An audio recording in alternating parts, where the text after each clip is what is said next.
Awesome. All right, guys. My name is Dr. Charnel Wolverton Sehan. Welcome to The Truth Matters. So happy and excited to have a new guest on our show today. Craig and I have been looking forward to this interview for quite a while. We have Jay Weidner here with us today. Woo. Legend. I'm so excited. We're going to talk about a lot of different things. We're going to talk about his show, Hollywood Decode, and where that fits in with where we are now, which is pretty interesting season that we're in, obviously. We're going to go into some other things too, like Bitcoin, crypto, and that kind of information. But before we get going, definitely go to swiftfire.org and get on the newsletter.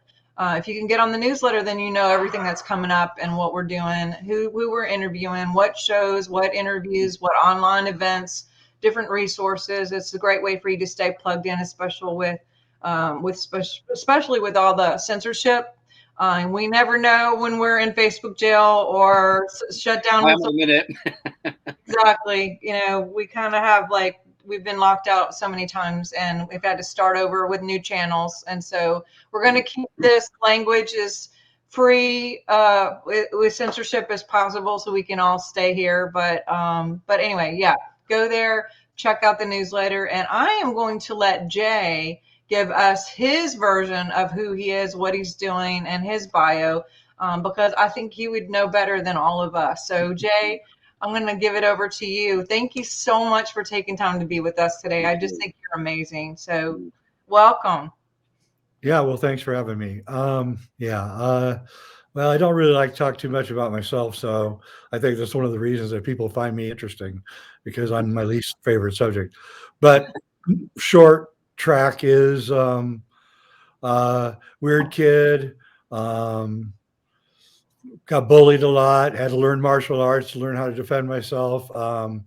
Like to read, didn't really like to do things that most kids do.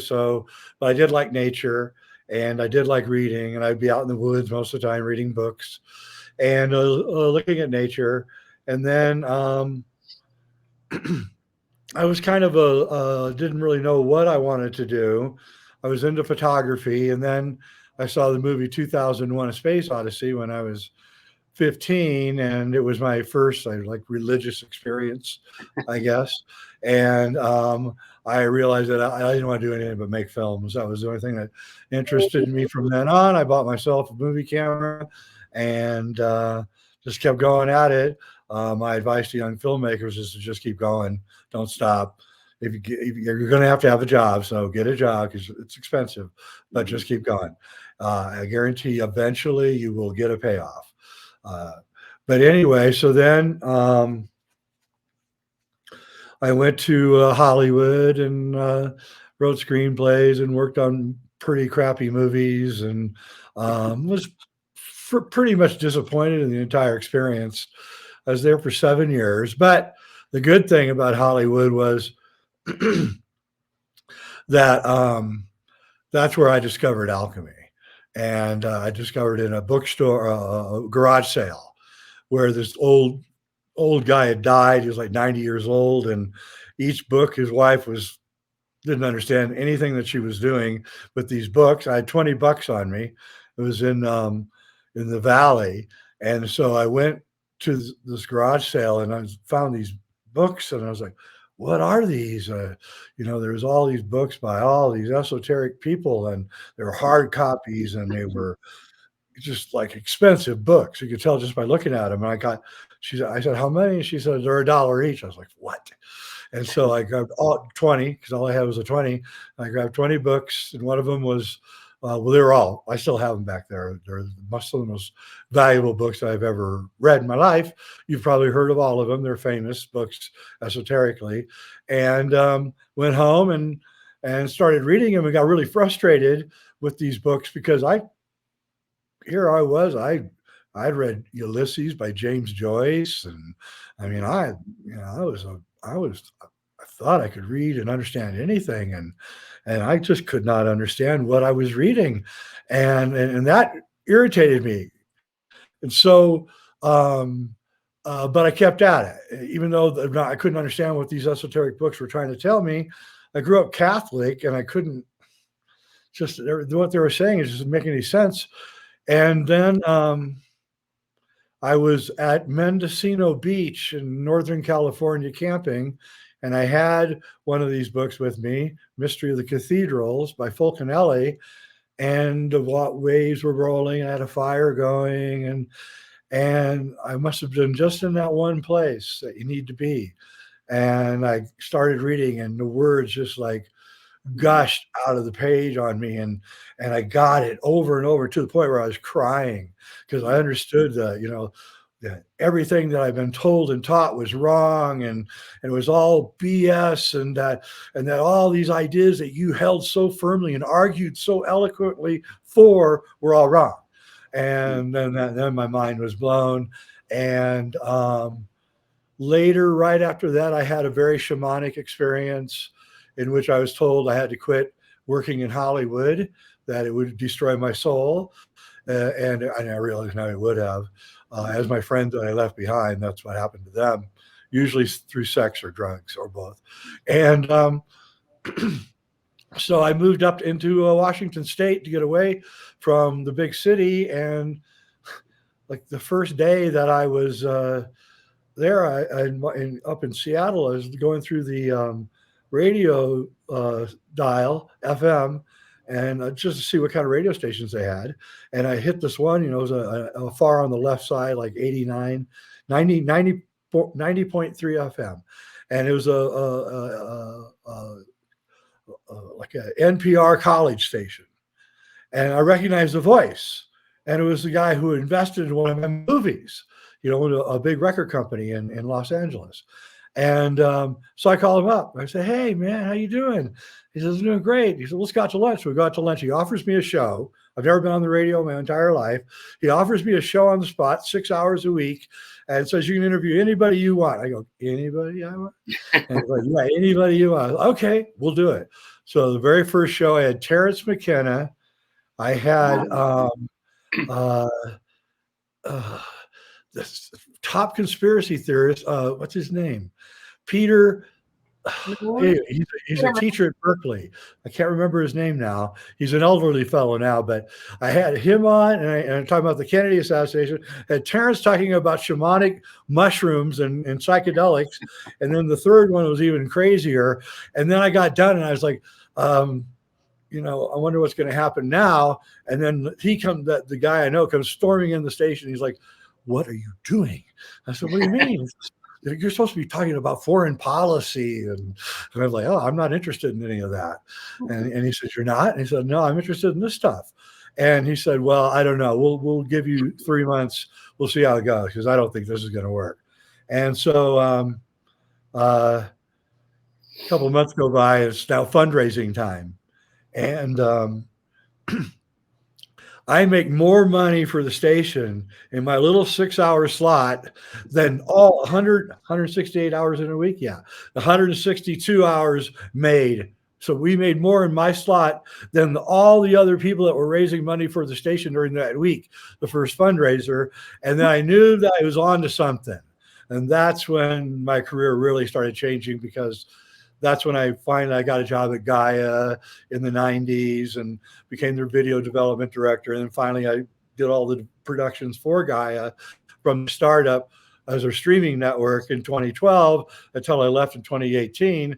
And I'm not bragging, but I did the kind of the groundwork on all of this to find out through this radio show, to find out what people like, poking a stick at them, seeing what they liked. And so when I got to hit the ground running, and I knew what they wanted. They were hungry, and they were hungry for esoteric information. That's all they wanted, and the truth. And so, I used my filmmaking skills and that knowledge to pretty much create Gaia, and I produced all of the programming myself for 4 years, and chose all the content myself for 4 years. And I had strict rules: no politics. We're not going to do any politics. We're not doing any sexual identity stuff. We're not doing anything on abortion. We're not doing anything on racism. We're not touching any of those subjects. Just stay away from it. It's just poison. And because it just divides. And, the networks, this is what they like to play up. And I tried to become the anti-network network, and eventually, we got ground down by exterior forces, as probably everybody knows about by now, which, was guaranteed to happen because, I was warned. The CIA called me in 2015 at my desk at Gaia and said, you don't really think you can keep going on like this, do you? And I'm like, well, I didn't think I could. No, I kind of wondered when this was going to happen. And, and the guy was on my side. He wanted my stuff to go out. He said, there's a whole group within the intelligence agencies that really like this stuff being taught and discussed, and that they're rooting for it. And he told me he had my back, but he also told me a lot of stuff that, worried me. So they're going to pull dirty tricks on you. And they did. And right after he called me, the first dirty trick got pulled. So it's hard for us to break out of these shells. And I tested the system probably better than anybody else. I got further into what you might call the mainstream, taking this stuff into the mainstream. And, then eventually, now Gaia plays mostly channelers, and it's not as interesting as it was. As my friend, one of my good friends said, well, Jay, when you were running Gaia, it was like the coolest punk rock radio station ever. He said, now it's just easy listening. So I'm not criticizing Gaia because, they got Johnny Enoch on. He's pretty cool. Yeah. So it's still a good program. Just as a side note, just as a side note, in June in my hometown in Blackpool, there is an awakening conference here in the UK that obviously I think Gaia are sponsoring, and we've got the guy from Ancient Aliens, I always forget his name, Giorgio, Billy Carson, and Eric Van Daniken. So obviously I've got my platinum ticket, so I'm really looking forward to that. So, but it's just amazing that we're here speaking to the pioneer of it all, because Gaia was massive for me. Because Sean and I have a similar testimony where around 2016 we had kind of like, because we're both come through religion and Christianity, and we didn't know each other at the time, but we kind of had like a spiritual awakening and kind of hungry for more, and Gaia seemed to be there for us at that time. So from the bottom of my heart, thank you for doing that channel, because it's sensational and helped me kind of get grounded in this knowledge, which is all it is. It's just truth. It's just knowledge. The real purpose, there's several purposes. I remember, because everybody that worked there was like really nice Midwestern people. I grew up in the Midwest, and they're just nicest people on earth, but I had no idea what I was doing. And so I was spending a lot of time teaching them what I was doing. I'm talking about 40, 50 people, not a small amount of people, mostly young, much younger than me. And they'd say, well, why is this important? Right. And, there's kids or young people from the Midwest. And I was like, how do I explain this? Right. And so I said, there used to be wisdom schools.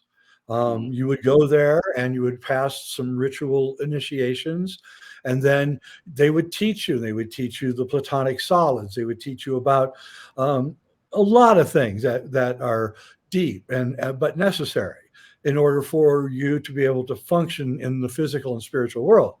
And so, I said, that's what this is. This is the first worldwide mystery school. We're bringing in the best teachers, and everyone can have access to it. And then they say, oh, so what's the point? What's the end game here? And I said, the end game is not to change people. That's not the end game. The end game is to give people permission to have the thoughts that they're having. Because I remember how alone I felt, growing up after I'd read these books. I know I was in my 30s when I read these books, but I remember how lonely I was.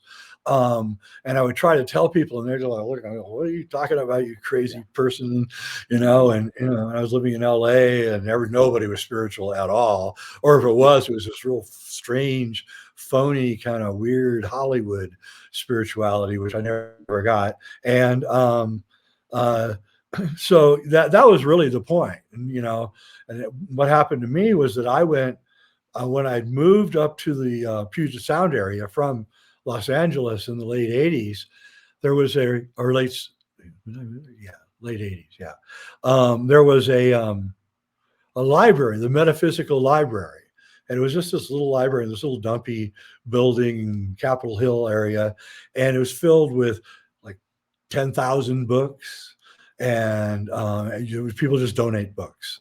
So a lot of elderly people died and left their collections. And so I joined it, and it was just like mind blowing. And then I finally met a community. And so through that library, I met people who thought like me. And then that made me so happy that there were other people around who had the same kind of very odd way of looking at the world that I had, and that I felt like I had family. And then I realized that through my radio show and then later Gaia, that I could create that on a wider basis and give people the right to now think that thing that they're thinking, I can actually tell my mom and dad or my kids or whatever, my wife, oh, well, I have several past life memories, and everybody freaks out. But it's also, and I knew this would happen when I started it in 2012. It's now 10 years. My 10th anniversary is coming up here in 2 weeks. I knew that it would change the landscape. I told my friend Cliff High right before I started, I said, "You watch, buddy. You keep your hand on the wrist of people and know what the heartbeat is, and you're going to be watching this more than anybody. I'm going to change this whole thing. All the dynamic is going to change before this is over." He's like, no, well, yes, it will. You watch. And now he finally says, "Oh yeah. I admit there are people, the language has changed now. People are talking much more openly about things that they would never discuss before. And if I die and that's my only accomplishment, then that's just great. That's exactly what I wanted." Mm-hmm. Well, and I think that I love that the way you say it is giving people permission, because I think within so many communities, there isn't that permission to even think for themselves. It's like, no, you just think the way we think and you do that. Okay. Like, be quiet. And Not interested. Yeah, it's like, how do we grow if we don't have the courage to look beyond what has been fed to us? I see all these books behind you. It looks like you definitely read, and I know from watching your shows, especially this last series that I've been watching with the Hollywood Decoder, you read a lot. You mentioned all these books, and if you saw, I have bookcases in every room. I'm constantly reading 5 to 10 books at a same time. Like, people are always like, "What are you reading right now?" I'm like, this. It's like constant, but I do that too. Thank God that we have the privilege of and the courage to look behind the veil, to look maybe at things that we maybe don't understand or are opposite to what we were told. And that's the kind of people we bring on our show too. And I mean, yeah, I think that's really cool that you have really pushed the envelope. And now, like you said, people are talking about things that they never would have 10 years ago. Like, it's just normal. Yeah, exactly. My plumber meditates in front of my pipes before he works on it. I'm like, "Really, dude?" He goes, "Yeah." He's sitting there meditating. And did that help you? Yeah, I got the problem now. I understand what we're doing. And That's amazing. Yeah, and what people have to understand, this is the most important thing of all, is that the universe is like a plastic medium, and you can maneuver it and make it and shape it and change it the way you want it to be. And if your intentions are good, it won't backfire on you. If your intentions are bad, that will backfire on you. So, I never practice black magic or wish curses on people or ever. I don't, because I know it's going to come back and get me if I did it. I've seen it happen to other people. So it. I had a good friend who's always doing that. He died at like 52. You know, I had a heart attack one day. I was like, yeah, I told you not to do that. So, you know, we have this amazing ability to reshape the reality. And if more and more people understand that one thing only, that's all you have to understand, that if I want to be a happy person, all I have to do is be a happy person. It's not really very hard. And you take pain and you turn it into something else. You turn it into an and you take your struggles and you turn that into a learning experience, and you make every day like this, like a quest, like you turn it into an adventure, and then that way you're not caught up in the fragility of the world right now. You know, I went to Costco yesterday. Hadn't gone there in like 3 months. I went to Costco yesterday, and I have never seen this. The line at the cash registers, 10, 15 cash registers going. Each line had 40 people with baskets filled to the top of food. Okay. It was like literally 1,000 people there buying food. And it was only like 11 in the morning. They opened at 10. Right. And I was like, oh my God, what is going on? And I started talking to people. I was like, well, what are you doing? They go, World War III, man, World War III. And I'm like, holy crap. They've got them. They've got them by it. They're taking them. They're maneuvering them. I felt terrible. I feel terrible. I feel, I'm going to say this, and I don't really care. Who cares who thinks what I'm saying is wrong? But I really feel sorry for the Russian people, because they're about to get really screwed. We've and talked they didn't about do anything. that. They had nothing to do with any of this. And, you know, I feel sorry for the Ukrainian people too, because they didn't have anything to do with it. And they're crazy leaders who were going to put nuclear missiles on their soil and all this crazy stuff that they were talking. And, but I really don't think we're going to World War III. I just don't. I don't feel it. But I don't know. Yeah, our leaders are so incompetent. You never know these days. So you see that movie, Don't Look Up? Yes, we our leaders are kind of like that, you know. Yeah, we did a whole show on that, because it's like it's supposed to be satire, but I'm like, oh my God, this is real, and it is. That's why it's so good. But we've talked about this whole Russia Ukraine thing several times, Craig and I, on different shows. Of, you know, I have some friends that I just got off the phone with that are Russian Americans. They've been here for decades, and they're actually hosting an exchange student right now from the Ukraine. And they both have one Ukrainian parent. So they have a Russian Ukrainian parent, and they're hosting this. And so they're getting all kinds of shit like here in the States just because of their Russian name. And here they are hosting the Ukrainian, have family that are Ukrainians. They just happen to be Russian living here, and they've been here for however long, since they were babies. And it's like the canceling of everything, and just the whole, like, you know, it's just crazy how all this stuff is. Weaponization of the monetary system is just outrageous. It should be outlawed everywhere. You cannot do that. That has ramifications that are so deep, and could cause starvation. And you know, one other thing I just want to say, and I really don't want to go on much further on this subject, but you know, America has been involved for 20 years. We were involved in Afghanistan, Iraq, Syria, Libya. We're overturning governments. We're killing hundreds of thousands of people. No one put any sanctions on us. No one condemned us.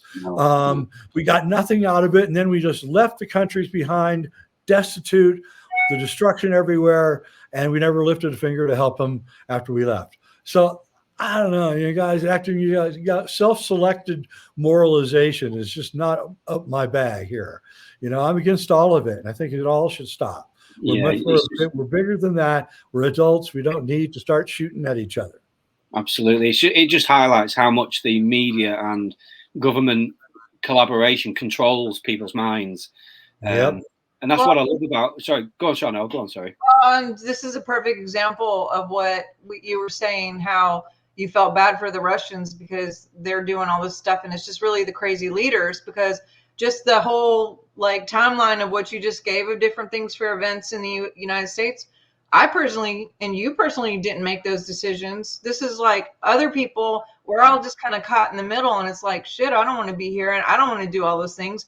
But I have leaders who are doing that for my behalf or whatever. And it's like, no, this is just for you to get money and weaponize the media to imagination, to use our own skills of imaginationary tools that we have within our DNA. Because if they just broadcast this, then we come into agreement with it, then we start radiating it and we're creating for them. They don't even have to do anything but just stick something on the news a billion times. And I think that show, Don't Look Up, was pretty much like, yeah, because here the sky is falling and they're like, Ariana Grande is breaking up with so-and-so. And nobody was even looking what was going on over here because everybody who, what kind of shoes is so-and-so wearing or whatever. It was the big thing. It's like, what, but we are creators and we have this powerful way to manifest and imagination to image a nation and or nations. They're just steering this narrative that anyway, but yeah, it sucks to be in the middle of it. And I'm so happy to see when people do wake up. I think some of it has been overplayed.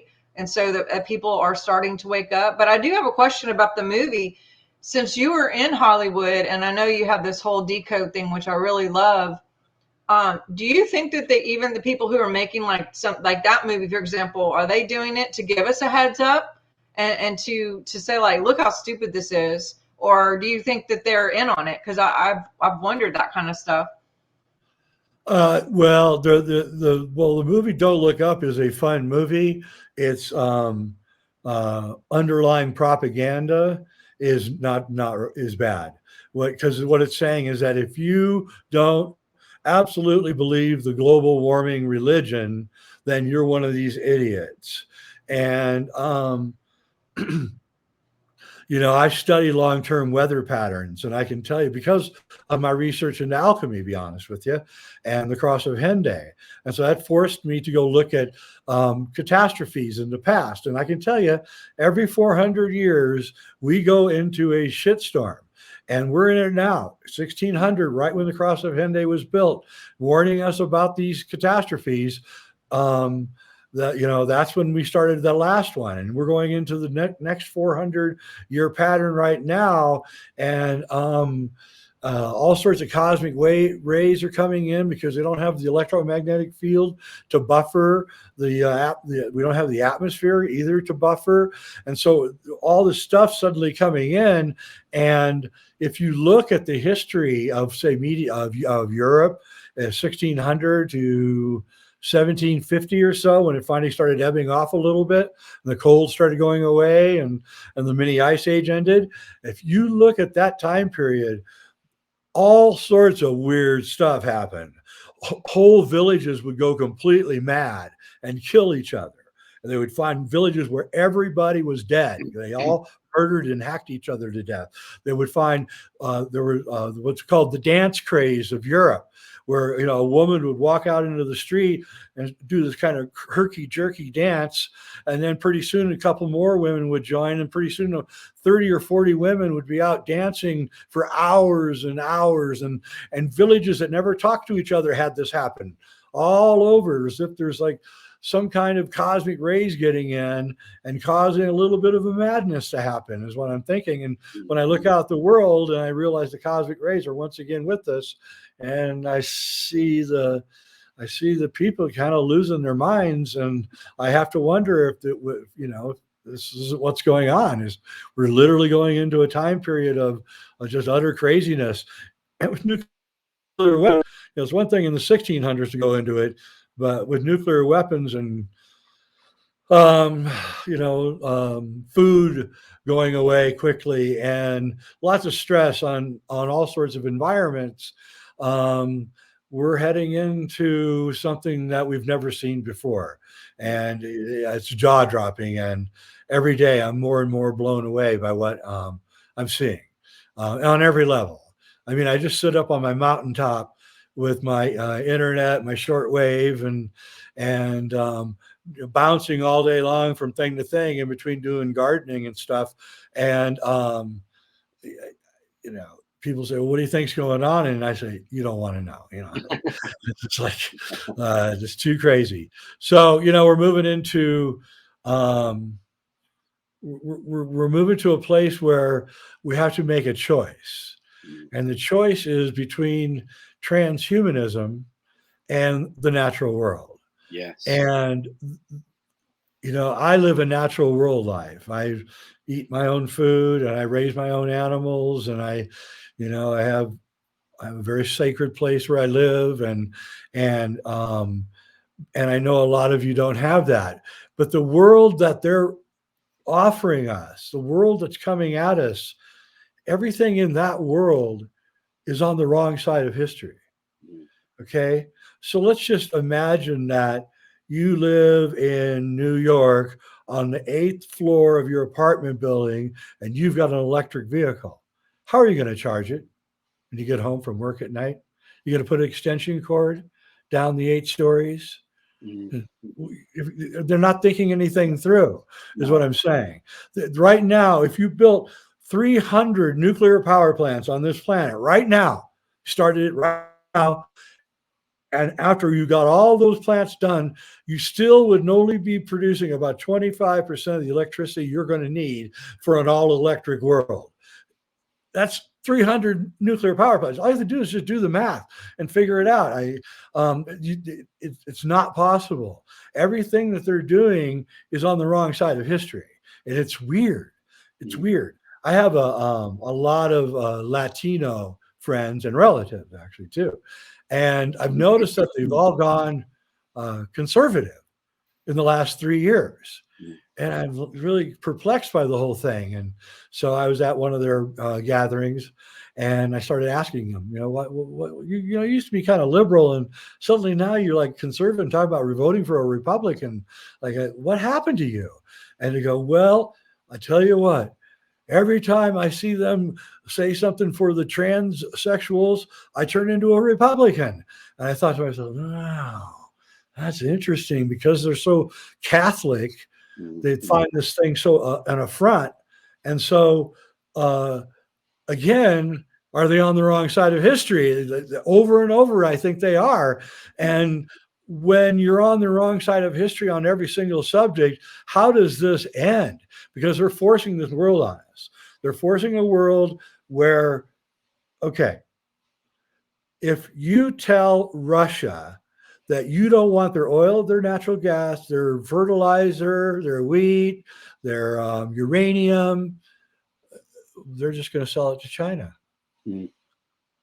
So you're going to lose because you're doing it, and you gave your enemy all of it. So who are these people making these decisions? And they're on the wrong side of everything they're doing, and they're on the wrong side of common sense. And so we're now reaching that point where the wake up has gotten so big that it's going to overwhelm the normies very soon. Yeah. And the normies are scared right now. They took the, They took that, and now they find out that there's 9 pages of adverse effects from the Pfizer report. A lot of them got sick. I have a neighbor who got it and had a heart attack that night. I have another friend who got it and had myocarditis 2 days later, and I don't have the heart to tell the poor guy. He's only 42. That you got a 5-year life sentence there, buddy, and you're going to die. It kills you. It's a death sentence. But I have the heart to tell him, and I don't know if he knows it or not, but I'm not going to tell him. And so you're going to have a lot of really pissed off people coming in here now who realize that they took it and they don't know what they took, or they took it and now they're going to find out that what's in it is really, really bad, like fetal tissue, and I've heard all sorts of things. And the graphene's in it too, by the way. I don't care what it says. Yeah. So that's going to force a cultural civil war, this choice between transhumanism and the natural world. And we're going to, one side is going to go out to the natural world, which is happening right now in a big way because of all the crises. It's happening where I live in a big way. And people are really taking it seriously, growing their own food, and it's fun to watch. And you know, I can give you a lot of advice because I've been at it for 20 years. So, but the thing is how they're going to foist the transhumanism on us, and that's what we have to watch now for. Because that's their next gambit is. And I don't know if it's 5G. That's probably just part of it. But the thing is that technology doesn't always give what you think it's going to give to you. And it frequently backfires. And so I look at this and I think something's going to backfire for the transhumanists, and it's not going to go well. I you know, for the life of me, they tell me that cars and trucks are going to drive by themselves. Well, I live in the Colorado Rockies, and in the winter, I want to see a driverless truck navigate the Colorado Rockies in the winter. That I want to see, because I've got a high IQ and I can barely do it at 20 miles an hour. So, you know, I don't believe any. I think there's fantasies. We're being fed a lot of fantasies of the electric world and no gasoline. But if you actually add up, do the calculations and add up how much it costs to make an electric car, how much it costs to make a solar panel, hauling it, and everything that you have to do, you'll realize in the end, it's actually easier to just drive gasoline. Yeah, it's safer for the environment because you're not really getting that much out of it. On top of that, electricity. If you buy electricity right now for your car, it's about it's almost the same price as gasoline. So I mean, there is no benefit to what they're doing. It's not going to help the air. It's not going to help anything. And what it looks like more like is that they're leading us into some kind of suicide, some kind of mass suicide, where we make all these mistakes because they really weren't on the wrong side of history. They were leading us astray. And they do it on a number of different fronts.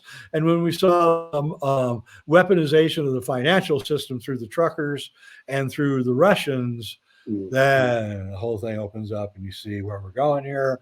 And I would take my money out of the bank. I would not trust the banking system. They're going to really freak out when Bitcoin starts taking off. Yeah, well, just to, if you don't mind, I'm really interested in this transhumanism kind of agenda. I've been watching this for many, many years. In fact, it was Gaia that really put me onto it, because it made me realize that they've been trying to dehumanize us for a good few decades now with regards to gender identity and those things. And what they do is they appeal to our better side as if we're being compassionate to people that have maybe gender issues, which, you know, if people are having an issue, you know, I wish no harm to anybody. However, I don't either. Like you say, they've weaponized our own compassion. And well, also they failed to teach us because they don't know. But if you study alchemy, they're quite explicit that sex and gender are separate issues, that there are 4 sexes and 2 genders, and each gender has 2 sexes. There's the man within the man and the woman within the man. There's the woman within the woman and the man within the woman. So there's 4 sexes, not 2. And in alchemy, everything breaks down into 4 aspects of reality. And so when you understand that, then you understand, oh, well, you know, of course there's 4 sexes. You know, why am I getting upset if that guy wants to wear a dress? He's a woman inside a man. So what? I don't care. And so I don't care. And I mean, you know, if they look a little silly, if they see a 6'4" guy with huge muscles wearing a dress and thinking he's a woman, but that is his issue. And he probably is truly a woman within a man. And I've talked to them and they are, and they'll admit, yeah, I've got a woman inside me and there's nothing I can do about it. That's the way I think. And same with men within the women. You know, right now our rulers across the West are mostly men within the women. They're women that operate with that male inside. So either Kamala or Hillary or Merkel or what's her name in New Zealand, and The males, by the way, are all women within the men, like Trudeau and even Biden. Even Trump was a little bit of a woman within a man. He was a little bit, the way he cared about his hair and things, like men within the men usually don't give too much of a crap about their appearance. You accept me like I am, I don't really care, but the women within the men are very concerned about their appearances. And it's all right. But if we only teach us when we're 5 years old, if there's 4 sexes, then all the confusion dissipates. But, you don't want to do that, because then, you're going to have confused little kids running around trying to figure out what they are, And Yeah. I have a neighbor girl who turned 12 and declared herself a lesbian. And then when she turned 14, she declared herself straight. Then at 16, she was a lesbian again. And at 18, she got married to a man. So it's like, okay, like, I can handle it. I was fine with it the whole time. The parents were freaking out, but I was like, that's cool. Yeah, sure. So yeah, we're not being taught a lot. I think that's a lot of the issues. And transhumanism is, so Rudolf Steiner, one of those books was a Rudolf Steiner book that I got. Rudolf Steiner talks about the 3 spiritual ages. There's the age of Christ consciousness, which is then superseded by the age of Luciferian consciousness, which is then superseded by the age of harmonic consciousness. And right now we're moving from the Luciferian to the harmonic. And Ahriman is technology and AI. It expresses himself, whatever it is, through this form. And so the Christ consciousness people were teach love and compassion and forgiveness, and we're living in this world, but we're not really part of this world, and we die and we pass on to another world, and then the Luciferians came along around 1600 with the Renaissance and the Reformation, and that was beginning of the Luciferian, because Luciferian isn't the devil laughing and all that. The Luciferian is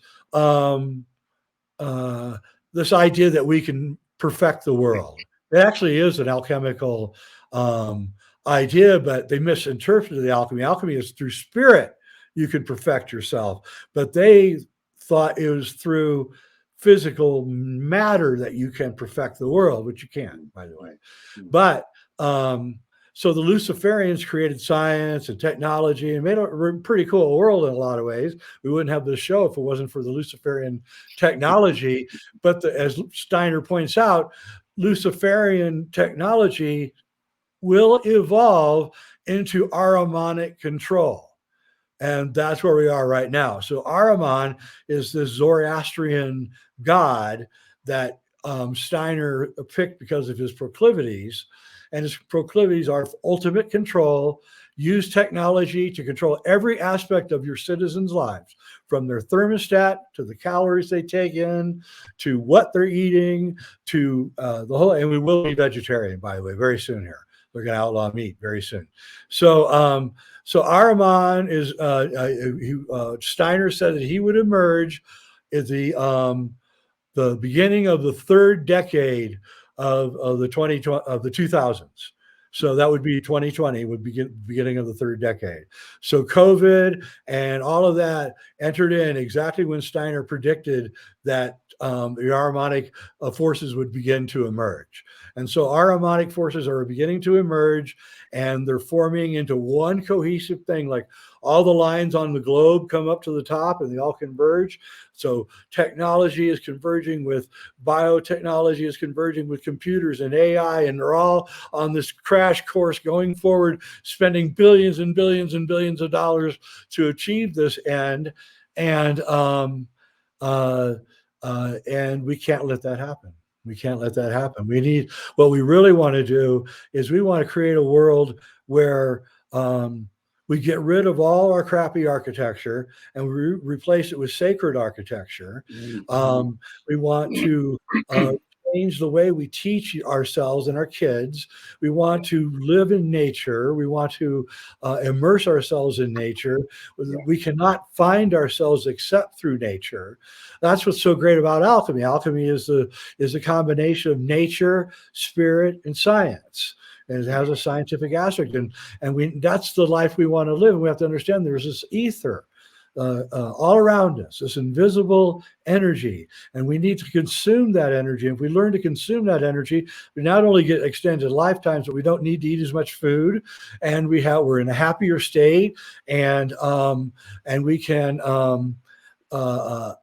create communities based around these new values that have to be created now. And we have to reject transhumanism, not technology though. Yeah. Just transhumanism. We want to take our computers into the woods with us. We don't want to leave them behind. We're not that stupid, but we just want to use those technologies to our advantage, not to live in the metaverse all day long. But when we see a flower or a plant we don't understand, we take a picture of it, put it on our computer, and 3 seconds later, we find out the entire genome of the plant and everything. That's what we want our computers to do, and we control the information. Information doesn't control us. That's what Zuckerberg wants to do with the metaverse. It's to control us through his propaganda metaverse, and we can't let that happen. In fact, this is the hill to die on, in my view.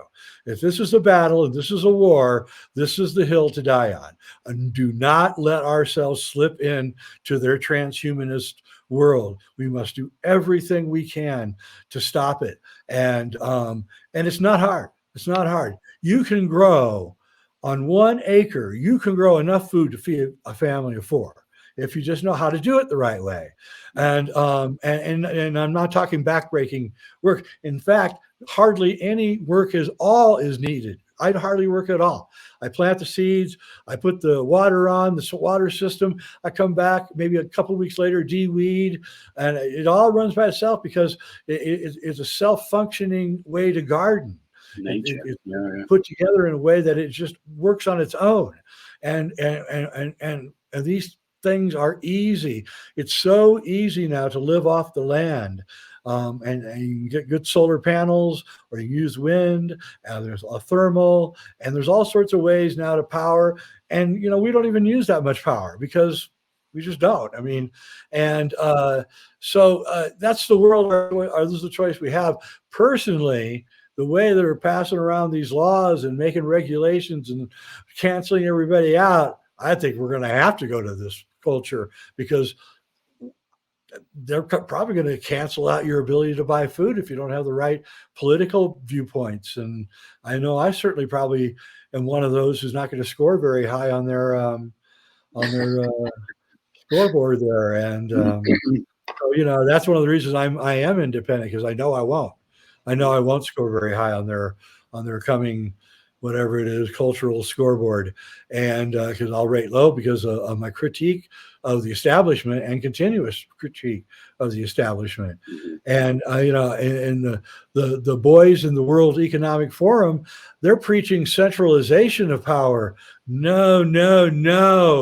We don't want centralization of power. We want decentralization of power. That's what computers can do. That's what Bitcoin can do. We can decentralize immediately. If those truckers in Canada had used Bitcoin instead of GoFundMe, there'd have been no problem. They would have gotten everything that they were looking for.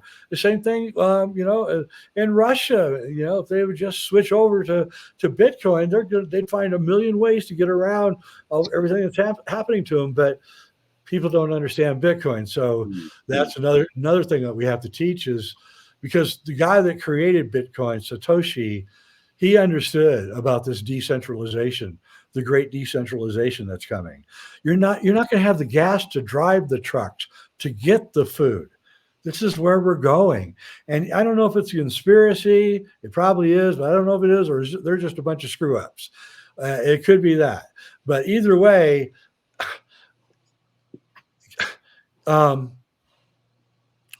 there's so many ramifications of what they're doing. So they create this world where they give women power, and that's great. Fine. I want women to have all the power that they want, as long as they use it right. Okay. But when women got really good jobs, and they all got a lot of really good jobs right now, they are no longer interested in getting married and having kids, or they want to marry someone up. And that gets really hard when you're making, six figures, $400,000 a year, it's hard to find a guy who's making $600,000 a year, right? So you get the bum who lives in your house off of you. You don't want that. So women are eschewing men, and men know it. And a lot of young men complain to me about how they can't get dates and nobody wants to date them. And these are strong, smart, handsome young men that can't get dates. You're like, really, dude? In my day, you would have scored like every week, right? And what's happening is that if you are a 25-year-old young man and you realize you're not going to ever get a woman, you're never going to have a wife, you're probably not even going to have a girlfriend, you're certainly not going to have kids, and you come to that realization, which is what they're coming to right now. Guess what? You're not going to work. You're not going to get a job. You're not going to drive trucks 60 hours a week, suffering in that kind of environment. The only reason that you do that is for your wife and kids. That's how men are. Men are they sacrifice a lot for their loved ones, but if they don't have any loved ones, then they're not going to do it. So you're going to have a whole generation of young men that aren't going to go to work. They're just going to work in the pot fields in the fall and make $15,000, $20,000 a year, and then live off in their mom's basement playing video games for the rest of the year. And that's what's going on. So you can see how the world is going to fall apart here because of what we're doing. We give power to one group, and that detracts power from another group, and that doesn't have to be at all. But that's what we're always playing, a zero-sum game in our society, which for people who are enlightened, it really becomes an irritating thing because people are getting hurt when they don't have to. And so, I think that as the world falls apart, though, these super jobs that all these women have are also going to disappear. And so I think you're going to see a great rejoining of family and tribe soon here. I think it's going to be very important to find your tribe. If you don't have one, get on the friggin' internet and find people in your area that think like you do. Go to the park and meet them and have coffee with them and talk and get to know. And then what we do is we have radios that are on 24/7, and everybody in our tribe has a radio. It's on 24/7. Anybody has any problem at all, it's like, hey, this is Jay. I got a fire. Or water's flowing in my basement, or there's an intruder in my house, or whatever, right? Because you can't rely on the police anymore either. So, and I'll have 15 cars pull up into my driveway in like 5 minutes. So that's kind of how we have to do it from now on. We have to create our own tribes and our own police forces and our own groups to watch each other. We trade food. I have chickens that are laying way too many eggs for me, so I give them to somebody to get lettuce, and so this is the world that we're moving into, and it's a really, really much better place to be. And it could actually be a complete bifurcation of society, where we have people lost in the metaverse all day long, and then there's people that are living in the natural life. But the thing is that the people living the natural life are eating better food, they're getting sunshine, they're getting fresh air, and then the other people are living in their apartment eating junk food and getting really fat. And so either way, we win, I think. I really do. What you just said there reminds me of the Ubuntu movement. Michael Tellinger. Yeah. That really sparked something in me, that a moneyless society, like you say, rooted back in nature, community, local communities, like you say, decentralization of power. I mean, Brexit over here was massive because that was a big hit to their centralization agenda. With regards to sort of the transhumanism thing again, we talk about sort of awakening to our spirituality and our sort of spiritual abilities. What I think is, or see if you agree, that technology, basically, they're trying to replace what we can inherently do and has been shut down in us with technology. Do you think that there's a capacity for, as our DNA is kind of being activated and awakened, that we will actually not need a lot of the technology that they're offering, because we're going to be able to do things through consciousness and energy and vibration. Yeah, that's the world that I want to build. Yeah, I want to build the world that uses etheric energy and our own innate psychic ability. And at the Lindisfarne in Scotland, they had what were they? Tomatoes the size of small pumpkins, and they were asking the spirit, the divas for help, and they were getting it. And we do the same thing here on our little ranch or little farm. We ask for the spirit guides to help us, and that's what you have to do. It's a completely different life than the way of life and what's interesting is when I have normies come visit me, and I don't have very many normies that I know, so but when normies come visit me, they're really kind of standoffish at first. And you'll see my wife, going watering the garden, doing mantras, and we got statues all over the house and pyramids and crystals, and and they think we're really weird. But by the time they leave, if they stay with us a week, because we have a little trailer that we let our friends stay in, if they stay here a week, they're changed every time. By the end of they're like, oh yeah, I'm gonna do this. I'm gonna buy some land, and I'm gonna come do this. And so it's a very appealing lifestyle. That's the thing, is the way to win this thing is to create a lifestyle that becomes so envious that everyone wants to go live it. Yes. And so when the normies see it, then they drop their lifestyle and they go live it. And that's the way that we have to do. We have to show by example that we can do this. That was one of my big regrets at Gaia. I wanted to make a show of a tribe of people that were forming a community and growing their food, and I never got it off the ground. Everybody wanted me to do it, and I was going to do it. I was going to follow them for like 5 years, right, through the whole thing. But that was my big regret. Gaia, if you're listening, you can that's a good idea. Do it. Teach people how to milk cows and raise chickens, and actually, we don't know. They don't know. People just don't know. And I had to teach myself. I have books. A lot of my books are how to raise cows, how to raise chickens, how to grow stuff. And so, we're at that point now where things are going to start happening that we've never seen before. Mm-hmm. And it's probably better to hunker down right now and not travel too much. I wouldn't want to get caught 200-300 miles away from my house without a way to get back real fast. And so they're doing their move, is all I'm going to say, because I don't know who the leader of Russia really is, and I really don't care. But I will say this. He made his move at a time that can only help the bad people in charge. That's all I can say. He made his move exactly at the right moment to help them the most. He did. Makes you wonder all these things about that guy.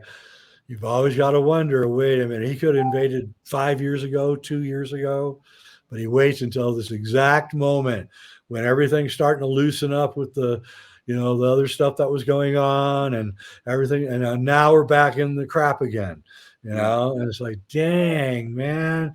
Just over here in the UK, it was literally to the day. It was to the day. I mean, the day the restrictions is the day Russia made their move. And it was just actually, what happened right before that? The news that they found the DNA sequence in the Moderna DNA in the COVID. That's right. The COVID. Not the thing, the actual.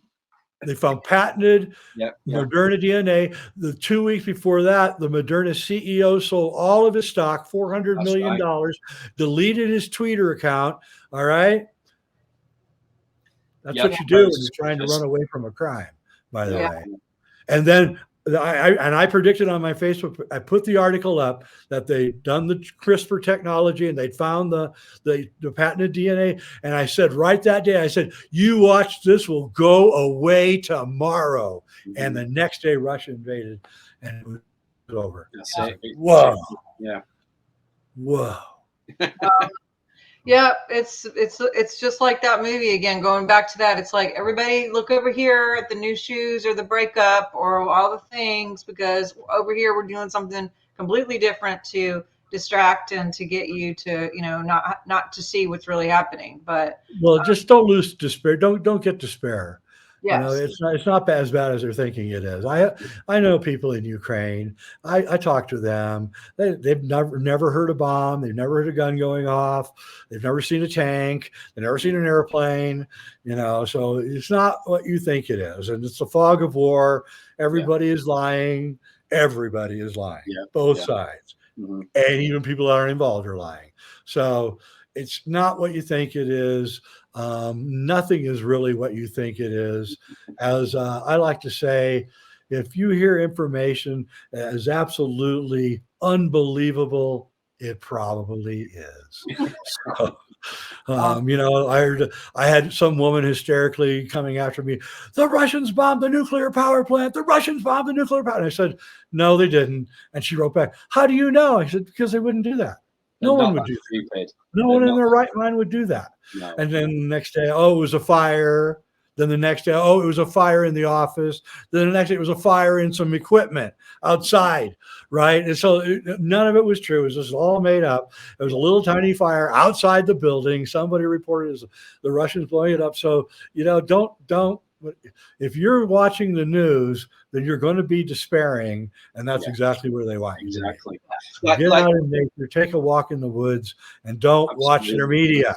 Yeah, I agree. Like I just have to make the point. It absolutely shocked me when there was those 11 supposed Ukrainian soldiers on some sort of island in the south of Ukraine or something, and there was this Russian warship, and the story was that they said, get off the island, we're taking it. They said no, Russia obliterated them. 2 days later, oh no, they didn't do that. Anyway, look at their handbag or whatever, you know. It just didn't happen. You know, they were alive. And it's just like the level of lies and propaganda is just shocking. It really is. I remember, you're probably not old enough, but when the first Gulf War, we had Saddam Hussein's men went into the birth places in the hospitals and pulled the babies out of incubators, remember? They were telling, they throw 50 babies out of their incubators. And, you know, I was like, come on, they didn't do that. We know they didn't do that. And they didn't. And so it's what they do, you know. Yeah. And all sides are bad at it. So exactly. We can't trust our side. We certainly can't trust our media. Fox News has gone full warmonger. MSNBC's gone full warmonger. New York Times, LA Times, they're all turned into... I don't know what happened to these people. It's like not one of them will pick up a gun and go fight for the Ukrainians, but boy, they sure are willing to send somebody else to die. Yeah, exactly. Yeah. Yes. Anyway, I don't want anybody to be bummed out. That's my whole point. There's no reason to be bummed out. I believe we're going to be all right. We're going to be all right. I think the way to not be bummed out, and we'll end with this, is to do what Jay's been saying and what we've been saying. Is like get back your own authority, get back your brain, do your research, grow your food, find your community, find your people. Because if we can find our people and we can, do the bartering, the trading, the learning, the educating, the understanding, then we won't be relying or dependent on all of these things that could put us in a bad place of having to be dependent and getting back our own dependence, our own sovereignty. And part of that sovereignty is kind of cutting off some of these vehicles of information or disinformation or misinformation, and finding some places that are going to actually present the truth. So if we have a presented truth, then people can pick and choose what they want, from there. They can go just like the stuff that I won't mention, but, people have a choice. And being in the medical field, for the last 2 years, I've seen all kinds of stuff and stuff that people have all left the medical field, many. So that was, to me, an overplay that caused a lot of people to wake up. And, all of these things, although they're meant for bad and they do bad things, and there's all these side effects and different things mentally, emotionally, physically. But I think it's also overplaying to where people are like, wait a minute, and they feel duped and they realize, and maybe they won't do it a second time. Maybe, that's one thing that kind of like concerned me is for 2 years, all these people waking up, especially in the last 2 years, 3 years almost now, to now come up with this scenario of, you know, war and blah blah blah. It's like, really, you believe it now? You know, you started to not believe it, and I was getting you. I was starting. Now you're just jumping right into this new thing. But anyway, that's a whole different thing. But so, how do people find you? You know, because I know you're in Colorado, and we're not going to say where you live, but you have some great information. You have your YouTube website. Like, where can people find you to get your resources and connect with you further? Well, I've got my jweidner.com is got all my free articles, and then all my stuff is either at sacredmysteries.com, which is my films and videos, and then they're also on Gaia. All my films, Hollywood Decoded, Infinity, Kubrick's Odyssey, a bunch more, Healing the Luminous Body. And then also I have my reality check show on YouTube, which somehow I've managed to stay on without getting killed. And I hit over 20,000 subs the other day, which was amazing.